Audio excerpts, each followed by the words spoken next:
Canada had a good shot at earning a spot here as long as Keegan and myself did our routines. There wasn't we'd both have to fall pretty much to lose out on the Olympic places. And we both did what we came here to do, so we performed well. You've obviously experienced lots of pressure at big meets, nothing bigger than the Olympics in Beijing. But how do you compare the two types of pressure once you're at the games and competing and actually something like this where you need to get in first? Well, these kind of competitions, the Olympic qualifying competitions such as Worlds and this test event here, I find are much more nerve-wracking than the Olympics itself. The Olympics, you've made it. The Olympics, you're there. It's time to show off, it's time to have fun. But these ones are still another step to go.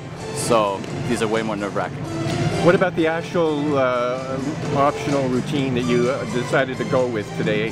How would it compare with the one that you would have used in the final? The final at Olympics, you mean? Or here. Here? Well, the routine I did in prelims and finals here were the same routine. I just needed safe routines, something that I was comfortable with, knew I could complete with good form, good height.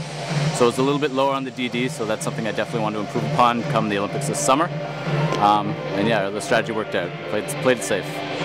So playing it safe, in a bit more detail, what did you take out, or did you take something out to make it a little bit safer?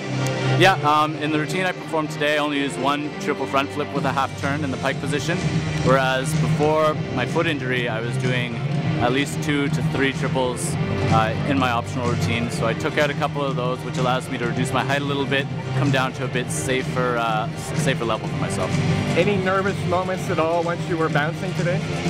My compulsory was incredibly nerve-wracking. I hate that routine with a passion. It is by far my least favorite part of competition. But once I was onto the optional, I'd gotten over all the nerves and it really turned out well. So now that this part is over, what do you now start to do looking ahead to London and the Olympic Games? Well, I'm going to take a very short period of time off when I get home, maybe a week or 2. During that time, I can do a lot of physio, I can do some strength training to get my foot in the best condition it can. And then obviously I will continue to monitor it as I train. And then I will slowly build up, reworking on those triple somersaults and multiple twisting somersaults and slowly putting them into routines. And how about your foot?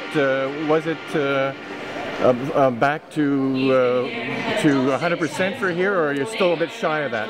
I'm still definitely a bit shy of 100%. I would say 85, 90 or so, but we've had Steve King here working with us, our physio, and he's been doing great work with tape and massage and all that kind of stuff, and he's been a really big help.